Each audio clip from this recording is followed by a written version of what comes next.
Hello, good morning, good afternoon, and good evening, depending on where you're coming from. Got a little glitch in one of my streams, so you may find this on the Agate Private School Facebook page and Learn Free Canada page. So that's on Facebook, but we should be live to YouTube, Twitter, um, and LinkedIn. So let's see if I can get this going. It may be a little early to go on this one. Go live. It's telling me I can. So let's see. Maybe I can go live early. Yay!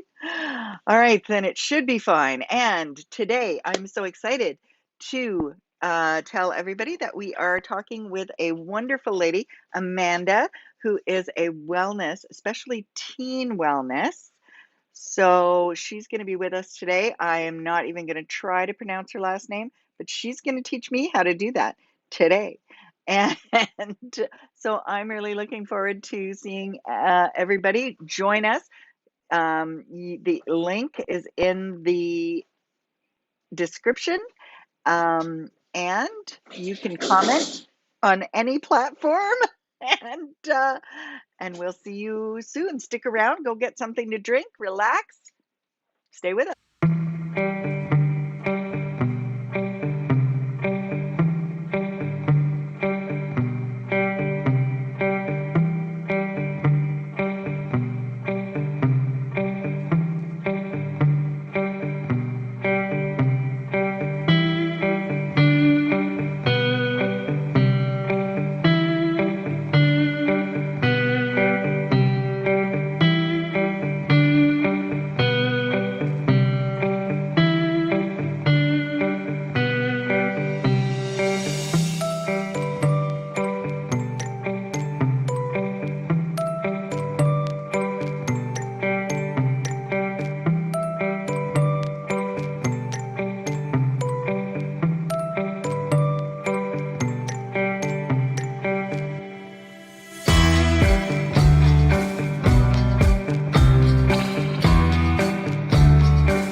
Well, welcome again. I'm just gonna make If sure if I if put I on put on this, tell this, me if tell me if I'm I'm if if oh, oh, this is this is awkward awkward because my because my other other stream stream is is coming in coming my in my ear. ear. So I'm gonna try and do this listening to myself out of time. If you have teenagers, you're going to want to be with us today. If you are homeschooling teenagers, if you have kids that are tweens coming into teenagerhood, then it will be a very important session for you to see today. And we'd like to hear from you. I'd like to hear from you. If you are struggling with issues with your teens, today is the day to put in your question and your comment because we have with us a wonderful guest. Her name's Amanda, and I wanted to bring her on right away so that we can get this started. We're only here for a half an hour, and I really want to get the most out of our time with her. So, welcome, welcome, Amanda. Thank you so much for joining us. Yes. Hi, Gail, and hi, everybody watching. Thanks so much for having me. So, tell us a little bit about yourself and what you do, and I am a certified life and wellness coach for teens and young adults. Really just helping them to transition to adulthood with essential life skills, goal setting tools, stress management strategies, really all these things that are essential for them to thrive in life.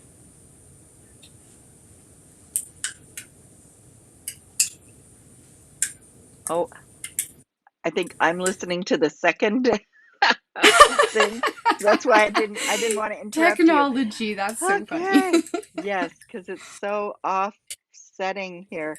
Let me let me see if I can let me see if I can like put that off because it's really throwing me off. Oh, wait a Yeah, no minute. problem. Take your Here, time. let's try that. Oh, that might help. Okay, we'll Is see. that better? Maybe. We'll see. Okay. Okay. So, how did you get into this? Why did you get into this? Do you have teenagers? You look too young to have teenagers. I am a mom, not to teenagers. But for me, my journey as a teenager really inspired me. I really struggled. Um, oh. As you can hear the other ones in the background. I really struggled really as a teenager.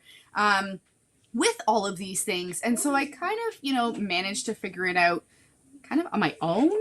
And so I just wanted to be able to offer the opportunity to young people to be able to have these life skills at a young age so that they don't have to struggle like I did.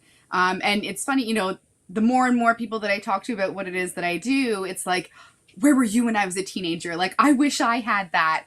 And though I think we can all, I hope for the most part, appreciate our journeys. I know I definitely do. It's brought me to this place. But at the same time, I know the journey would have looked different if I had someone like me. I definitely still would have landed on becoming a coach and working with young people because that is my passion. But I just feel like the journey, would have looked different. So, describe for us what in being involved with you would be like. So, a lot of hopefully, I mean, not that we're discriminating or anything, but the majority of people watching this will be either home educators or unschoolers, and we have always felt, and I'm speaking for every no, I'm not speaking for every homeschooler or unschooler. Please know that, but after 30 years of doing this, and at least half of that time, in fact, before I had my own teenagers, I had my nephew who moved in with me before I had my own children, and he was 13 when he moved in with me. So um, I've always had involvement with teenagers. So and in the homeschooling genre. So I've always been the first one to say, you know, we didn't have issues with that we saw in the schools, right? We didn't see the bullying, we didn't see the peer pressure. So all of those emotional issues we didn't have. And most of the like unschoolers and homeschoolers I know don't have an issue with motivating their kids because they're generally doing things that they want to do. And so, of course, that's very different. When you want to do something, you're not going to have Definitely. the stresses as much as when you have a lot of people expecting certain things from you. But there are different types of challenges, I think. Um, So for instance, in my own case, I had a 13-year-old who went to university, and sh I think I've lost you seem to have frozen, Oh no, unless I you can can still hold hear that you. pose Can you hear me? really well. I can hear you. Don't have any Okay. problem hearing you, but your camera. Oh, there I smile. Yay. Are we Awesome. back? It's just kind of glitchy, I think. So so anyway, Technology in today. in I my don't know. yeah, exactly. In my situation, I noticed that my 13-year-old, um, even though she had lots of homeschooling friends, so good social network, she was not a social person. And so everybody's saying, "Oh, what about socialization?" But she didn't want to have anything to do with people her age. She was like, "Okay, I don't want to hang out at the mall. I don't want to smoke. I don't want to have drama about relationships. So I just want to learn. I want to go to university. I want to be challenged. I want to work hard.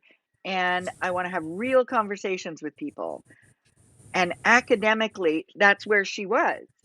Now, I know that there was nothing wrong with that. But the perception for both her and other people's judgment was challenging for her. So that's a kind of thing that I've noticed a lot, is that homeschoolers tend to just accept each other with the differences. So if you're different, if you're odd, if you're a misfit, you're cool.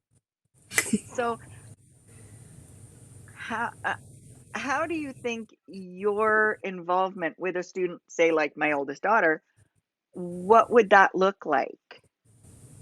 Yeah, great question. And it's funny because I've had some parents who have actually used some of my programs as part of their like homeschooling because regardless we still need to learn these life skills, right? I mean maybe those skills for every child they do look a little bit different because everyone's at a different stage in their development and stage in life. So I feel like you know talking about even stress management, like yes maybe it doesn't involve a school environment, but there's still, like you're saying, the judgments, the pressures beyond, like, okay, yes, I know who I am and I'm odd and it's cool, but then hearing what other people have to say, how do we deal with that, and helping them with those kind of strategies, helping them to you know deal with stress, because I feel like whether you're in school or not in school, stress is a part of life. And so if we have these tools at a young age, then the more we use them, the better we get at them. And then by the time they're adults, they're like have this incredible toolbox of all these skills that they can use. And the toolbox does look different for every person because everybody's different and they need different things. So my approach is definitely very customized to the teen or young adult. It's more about me finding out what are their needs and how can I best support them where they're at right now. And that, even comes into play confidence and self esteem. And those are all things that I feel like no matter what, like we still need to nurture those skills. That that's really important, and a lot. I think every homeschooler does this because they want that individualized attention to their children. And sometimes we can be overdo it, like be put our kids under a microscope, and that can be stressful. I mean, my kids felt apparently, now that they're old enough to be adults and tell me that they felt my positivity was very stressful for them because they felt they had to live up to my approval of them. But I was always just trying to encourage them, and I didn't see myself as, giving them stress, but apparently my positivity stressed them. Who knew? We have June has made a comment. She says, I'm gonna bring that comment up. I'm gonna move it up a little bit so we can see it. She has a teenager with special needs, life skills, reading, writing, doing research, cleaning, cooking, grocery shopping. Um, thank you very much for the compliment. We try to do everything that we would like to have it when we had those problems or when we have those problems. So, um, yeah. So, what do you say to parents like June with kids who have special needs? Because that can be a huge range. I know that's like vague in the extreme degree, right? But in general, do you have any uh, advice for parents with the special needs teenagers? Yeah, and I always go back to this, but I feel like it's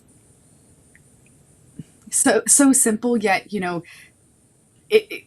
meeting them where they're at, right? And just appreciating that they are all different and getting curious about how they approach things and really just getting on their level, as opposed to sometimes I feel like as parents we can sometimes, like you were mentioning, like you were positive and encouraging and supportive and doing all these things that you thought were really great. And I'm sure that they were, but then how they're received on the other end is sometimes different. So I always feel like communication is such a huge part in having, whether they have special needs or not, just that communication. If we can keep that communication open, it goes a really long way.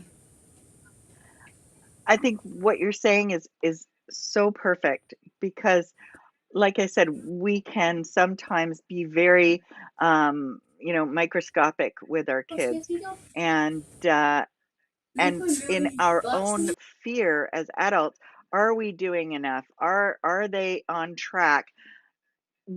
And recognizing our own imperfections to, like, I was never good at math. How am I going to teach my kids math? Do I have to teach them math? Are they going to get it naturally?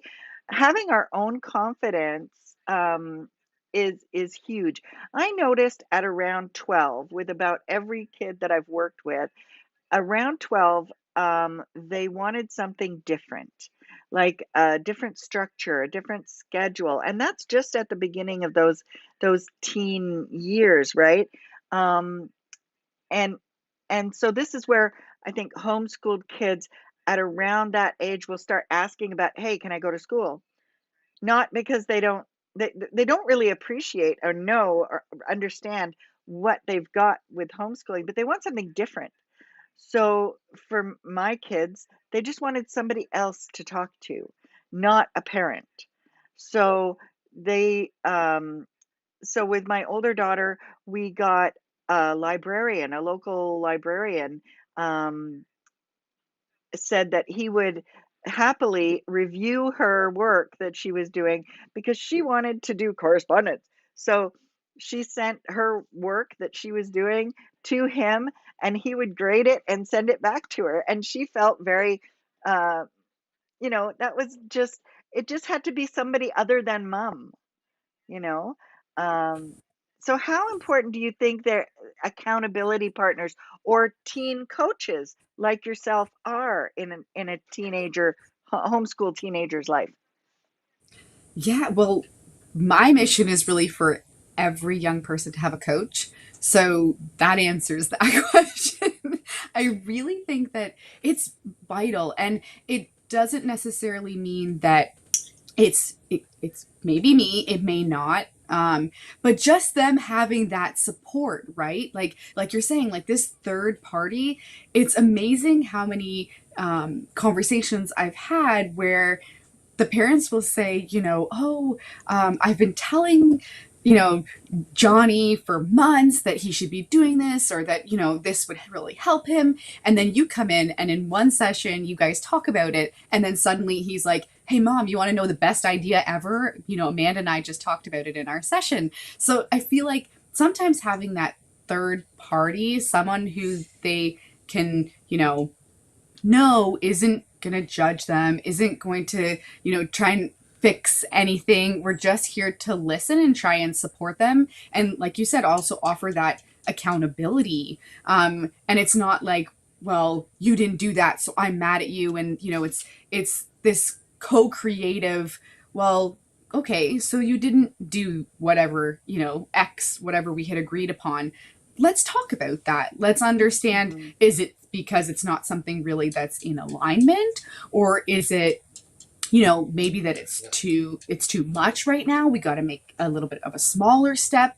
But just helping to guide them along, and even let them know that, okay, maybe they did try it and it didn't work, and now they feel like, oh well, I'm a failure. But having that conversation with them and letting them know that failure is a part of success, so you're on your way. And oftentimes, like, they'll say they hear this from their parents, and I would imagine maybe you would have a similar experience, where you're just saying that because you're my mom, and you have to say that. Whereas when I come in, I'm completely, I'm a third Yeah. party. I'm totally, I don't have any biases or, specific reasons why I have to say something. If I'm saying something, it's because it's genuinely what I'm experiencing, or what I'm noticing about them and their strengths. So helping them to have somebody else, Hmm. in their lives, I think is really, really, it's important for them. Lisa Marie has commented too, and she's. I'm gonna pull her comment up here. Um, we're finding that my teens are desperately in need of someone other than mom lately. It's just been so much fighting instead of relationships around here. So yeah, I think that having someone else to talk to is important with them. And then she points out an important thing too, that someone else's voice helps them hear their parents' voices, which is so Mm-hmm. true. Wouldn't you agree? Yeah, absolutely. Because oftentimes the things that I'm saying are things that their parents have said, or maybe um, have used different words than their parents, but it's the same idea, right? Because as a coach, I want the exact same thing as a parent would want for their child, right? Like, I want them to thrive. I want them to be their best selves and, live their purpose and just be motivated and excited about life. And so, having someone else tell them these things is like, oh, well, maybe my mom was right. Maybe she It does know what she's talking about. reinforces the positivity and the connection, I think. Um, Absolutely. so when I hear my kids say something that I've said to them before, and they've heard it from somebody else, that's huge, because it's like, yay, they heard it. Um, but also for a lot of homeschooling parents, there's a lot of kids that it's not just one or two kids. They have 5 or 10 kids. I know families. I know lots of families that have 10 kids. Um, and so being able to spend that one-on-one time with each child is really hard. Um, and so the teenagers also needing to, spread their wings and feel like they are themselves, rather than just the older brother or the son, or you know Mhm. who they are and their identity. Um, can be really important to have that extra person there to listen, like you said. Um, and we've got about 5 minutes left, and I want to ask if anybody watching has any questions for you. I'm gonna throw you under the bus here if there are any. It's all good. I'm Because more than happy to yeah. answer any questions. um and can people just contact you? I mean, I'm gonna put your name back up there again. Yeah, that would be great. I keep thinking of all the children that the students, the young people that I've worked with, and I mean, I've had kids with Tourette's and dyslexia, dyspraxia, and all sorts of challenges. And even my older daughter, who was very academic and didn't want to have anything to do with her own peer group. Um, I am an extrovert, and my kids are all introverts, and that was brutal. Stay back. Get away. Just come on. Well, and I think that's part of it too, right? Like, even in the process, like helping teens to develop their identity that's separate from their parents, as much as, we love our parents, we do also need to develop who we are as a person. And I think that's the beauty of what coaching can bring to young people. It allows them that space to figure it out, and make the mistakes, or be like, oh, you know what, maybe that wasn't the right thing, or whatever the case may be. But just giving them Yeah. space to figure themselves out. Yes.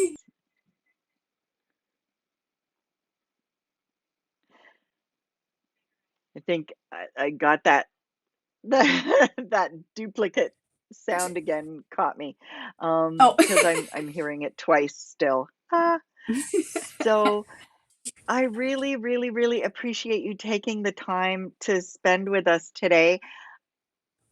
I'm going to make sure that I put, or you may put, your um, if you your website, or I'm just wondering, let me see if I can do this. Oh, hang on a second. Show. Okay. Yeah, because I can't add to the comments here. I have to wait till I can go off and do that afterwards. Um, but yeah, thank you so much again. We will make sure that your contact information is in the comments. And any last words for our parents with the challenging teenage years? Yeah, well, first, thank you so much for having me. This was so fun. um and my last words, um I would say you are doing a great job. And you are doing your very best, even in those moments that may not necessarily feel like it. But even just being here and listening to things like this, like, being willing and open to learn, and get support for whether it's yourself or your teen, like, these are such important things to be doing. And so I just want to, like, send out so much love and positive energy to everybody who is joining us, because I just feel like, you are amazing, and you really truly are doing your very best, even in those moments that may not feel like, ooh, maybe that wasn't my best Okay. parenting moment. Oh, so much echo in my head. Oh no, well, hopefully Now, everybody on the other end can hear us. hopefully everything's fine with the sound on the other side. But otherwise, getting it twice is not a bad thing. It's reinforcing. Um, so, so I am going to say see you later, and we'll keep in touch. And thank you again. So, uh, bye for Awesome. Thanks so now. much, everybody. Bye for now. All right. So, big news after this wonderful day here with Amanda. I'm so excited to have her here. So thrilled. And I hope that she's been able to just put some positivity into your challenging life with your teenagers. If you have any questions, please drop them in the comments. She will see them, and news about our next, or in the upcoming weeks. I'm gonna be interviewing a fantastic 12-year-old CEO of her own big platform and company. So she is amazing. Her just I'm so excited. Um, Even you could probably see interviews with her online, but I'm not going to give that away because I'm so excited to host her. We were on a chat on Clubhouse the other day, and she was there with her dad. and I was so much fangirling, just like, she's so impressed. And everybody that I talk to people about what their kids are capable of. And this young woman is she's living the dream, and your kids can do that, not comparing each other and trying to do the same thing as everybody else, but doing their own thing and thriving. That is totally a possibility. And you have that in the palm of your hands. Thank you so much for joining us. And I hope I see you next week.